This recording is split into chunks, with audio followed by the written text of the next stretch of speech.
it in one way or the other. By the way, you can put indication for the module like you did for the documentation of the function by putting a string at the beginning of the file. So my odd function create. Can you increase the font size because it's difficult here? Yes, of course.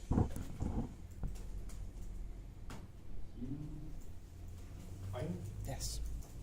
So we basically create an empty list, and then we iterate over the element of the list, which is the list we pass to the function, and we check if the module division by 2 returns non-zero reminder. In that case, we append that specific element to the result list, and then we return the list. Python tutor. Secondo pagina online Python tutor.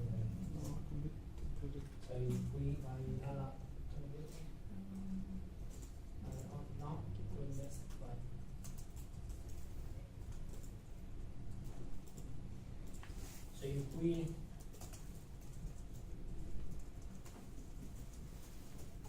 if we call odd with list of elements from 0 to 9,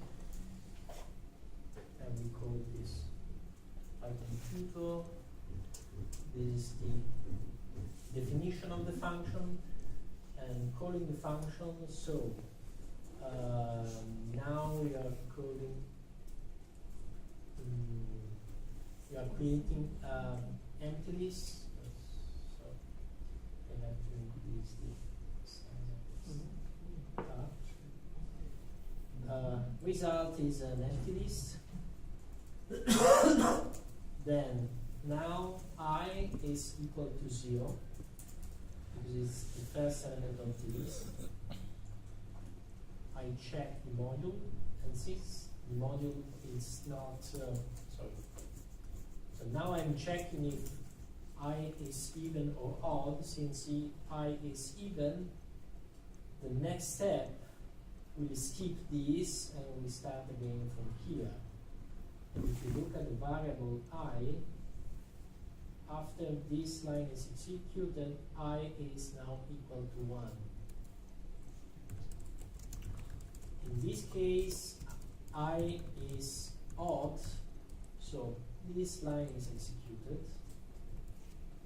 and the result list has now one more element.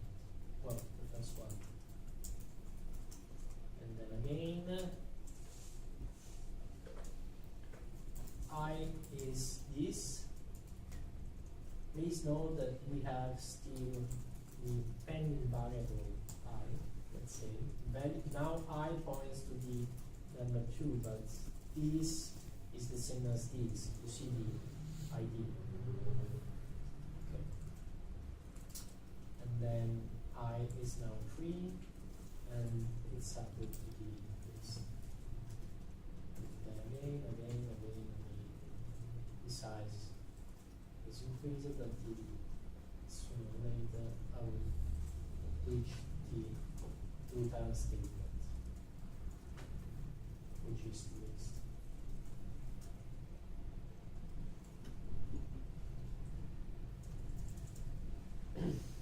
Okay, the other exercise, the concat function,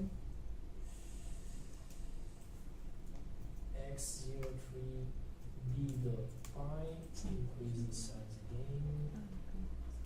So in this case, we have 2 different versions. The easiest one is probably using the operator plus equal.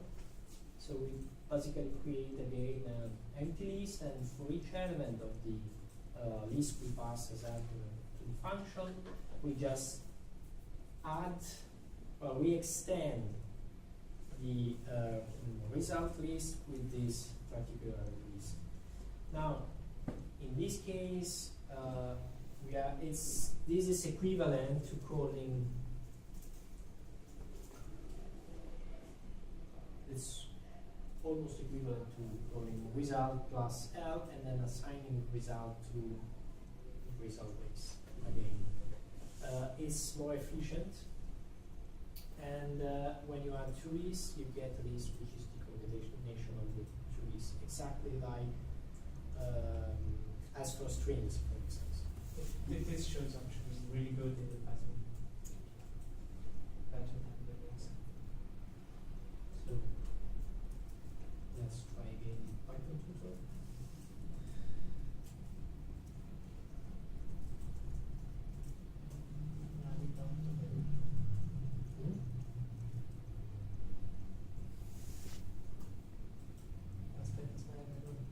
Good.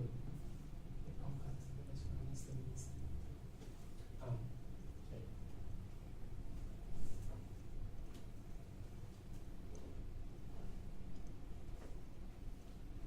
So let's try again. Definition. Okay. Now when I call these, two lists are created, which are this one and this one, pointing to the single elements. I don't know if there is a way to avoid this mess. Yes. With its bits. Code that.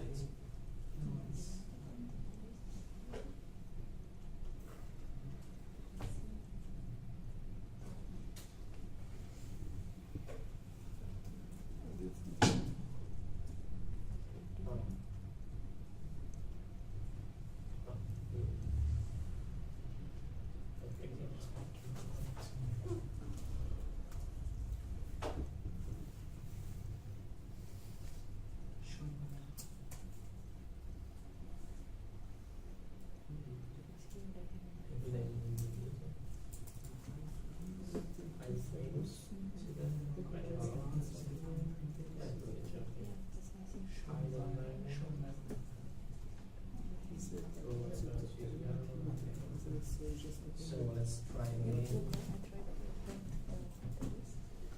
Concat one.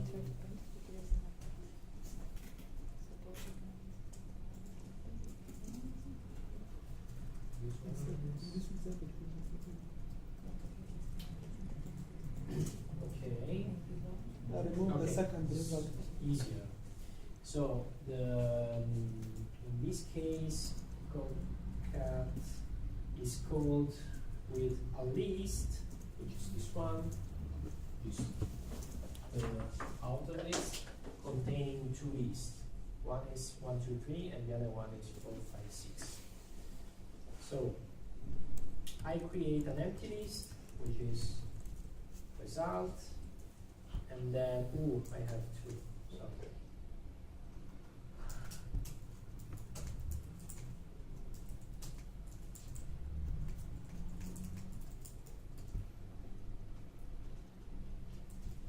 So I create an empty list, and then first item is the first list, this one. You see the red arrow. And this is added to the result list, so result now points to this. Next, I is the second list, and I add it in this. And then it's done. Maybe I can see the other option. I don't know if there is some optimization, but I don't think so.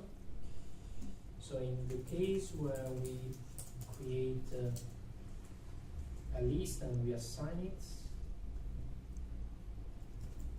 no, it doesn't show any difference.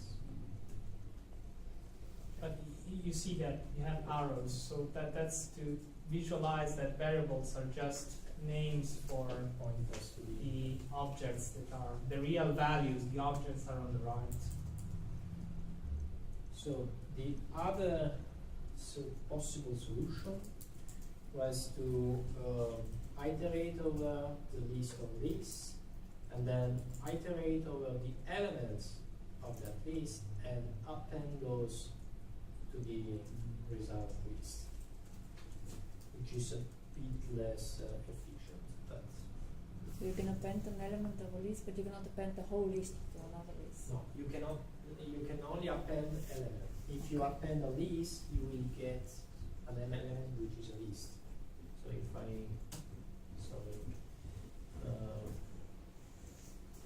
So if you want to concatenate two strings, the operator is the plus equal, or if you want to use the English word spelling, it's extend.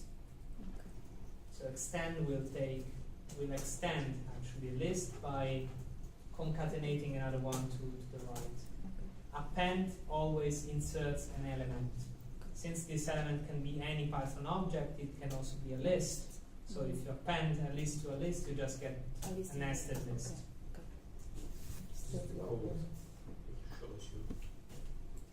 So if you append, you find an element which is a list. So actually, this was nice, the first approach, because the first list is homogeneous. But if you put one number, for example, instead of lists, A list doesn't care about the type of elements. You can. Okay. I mean, if you put inside this, okay. You see, Antonio is a string that is actually a sequence of characters. So in this case, the list is extended using the element of the sequence. An element of the sequence are characters. So A and E, O and I, O. If you have a list of dictionary of objects, And if you this is a heterogeneous. Okay. Plus equal is a shortcut for for extend. extend, right? Yeah.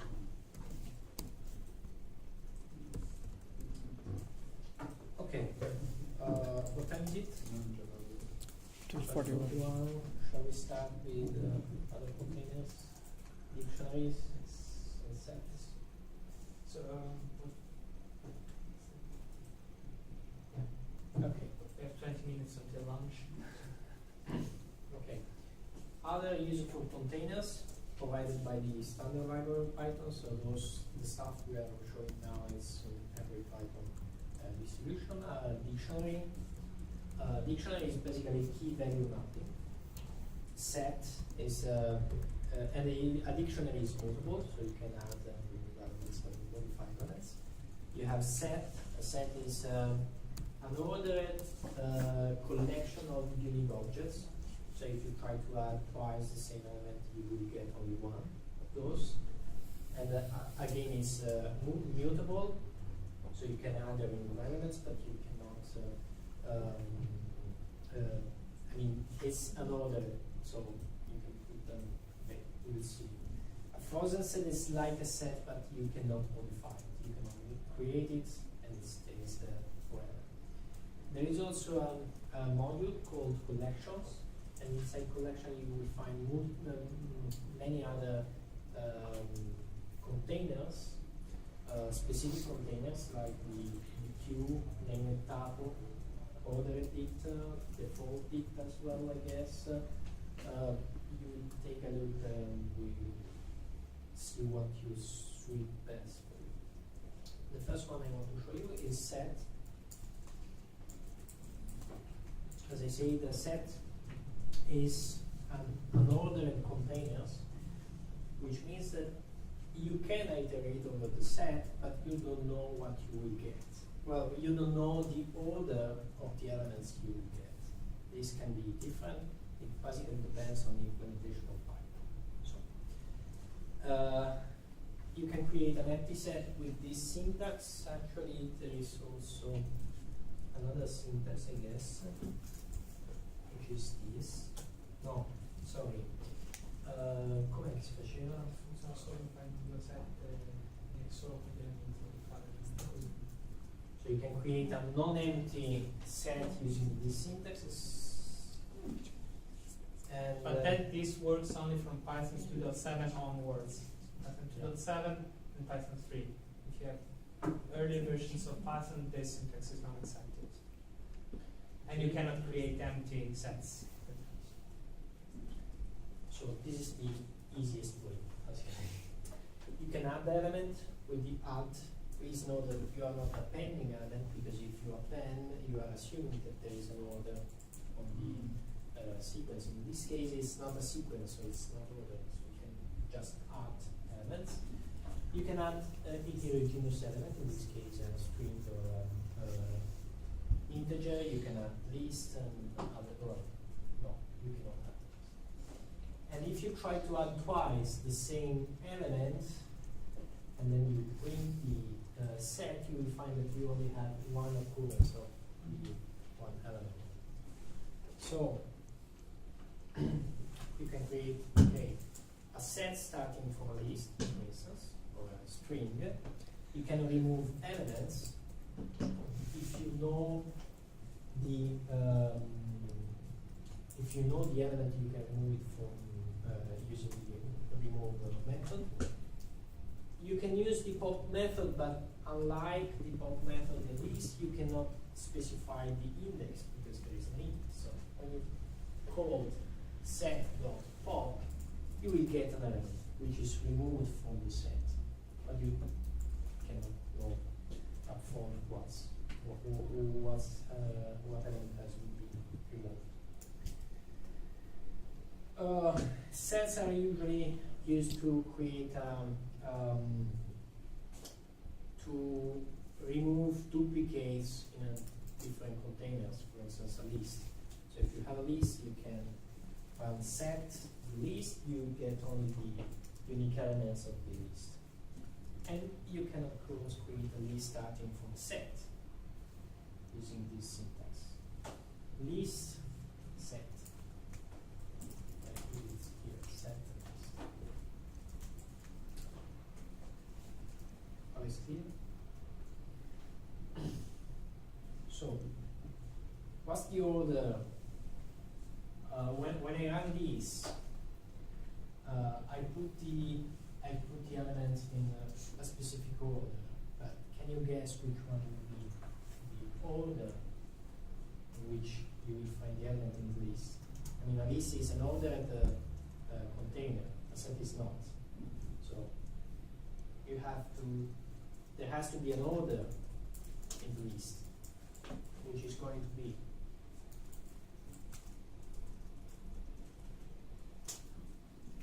Can you guess? Well, basically, it depends on the implementation. Because you can have a set which is depending on the order of addition to the so it has an implicit order. But in Python, in CPython, I don't think there's no way to know, because you can have the internal data structure has an order, but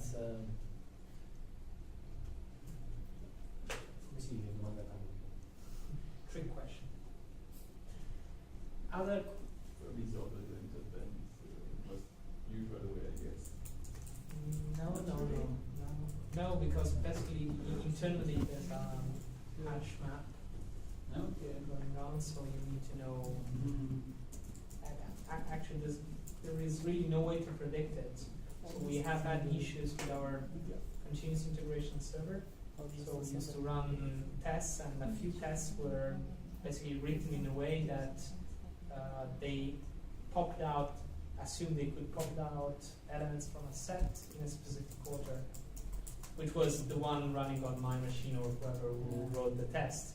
But then the continuous integration server, the things were running in a different way depending on the content, so depending on the status of memory in that moment. So you really have, it's unordered, completely unordered. You have no way to predict the order of a set. So in that case, you convert to a list and you But not order the it. list. You order it. Yeah, you sort it. You have sort. sorted it. You sort and you sort the set somehow. And Yes. into it. Yes, sorted also work for sets, of course. So dictionary. A dictionary is a mapping between a key and a value. You can create a dictionary using the brackets. Braces, sorry. And you can assign elements using the syntax. So it's similar to what we did with list, but in this case, it's not the index, it's just a key. You can use numbers, you can use strings, you can use other stuff. It's not everything can be used as a key. As a value can be anything, list or other dictionaries or whatever.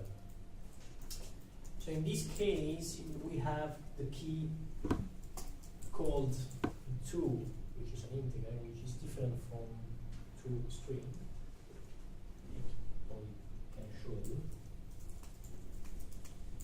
So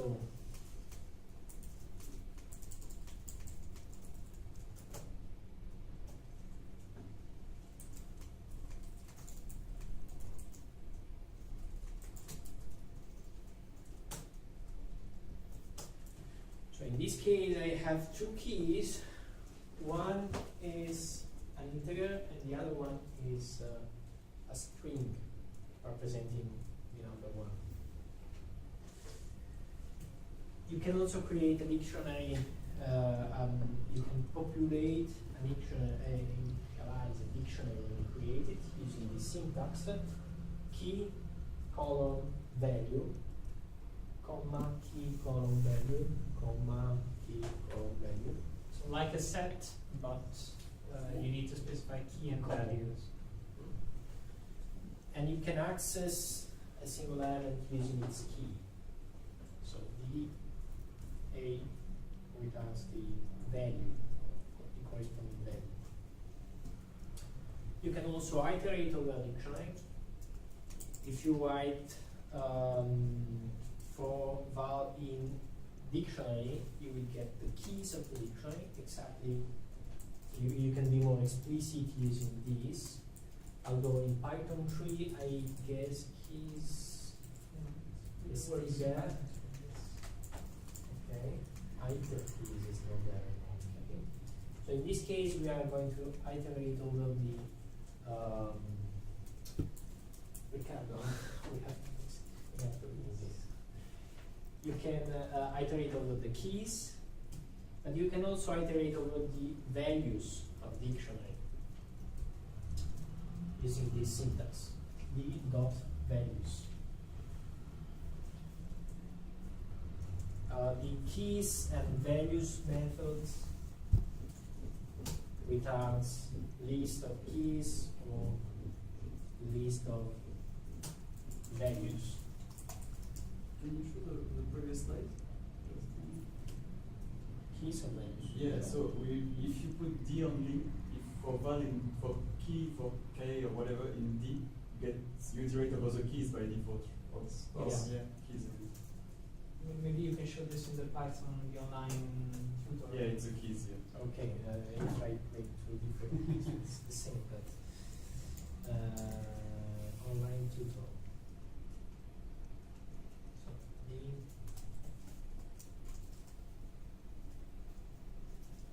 So you define it with the colon or with the equal? Colon. In It's the colon. slides? Sorry, in the previous slides we had a leftover from a previous version. Okay. We also show a different way to create dictionaries, which is not as flexible as this one. Okay. So we decided to remove it, but we forgot to remove it from the slides. What I like in Python basically, it's almost like JSON. So if you Yeah, work yeah. JSON file, it's almost. Yeah, that's right. This is one of the reasons why I Very like good, JSON. very See good. that? So.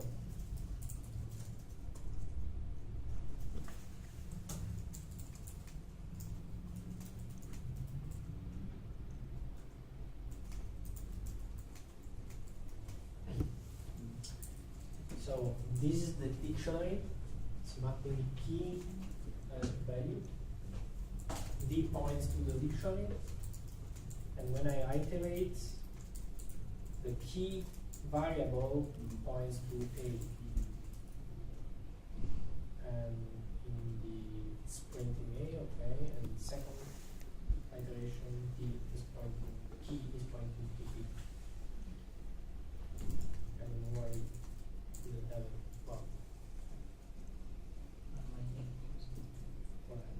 maybe confused. Okay. exercise. We want you to create a function called invert div, which is basically swapping keys and values. So it has to return a dictionary where the keys are the values and the values are the keys of the previous dictionary.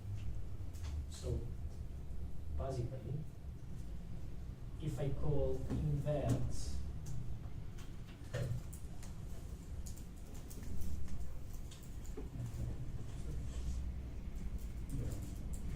if I call this, I should return, I should get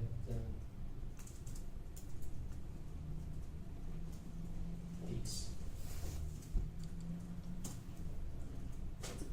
We should put this example on the slides. Any question?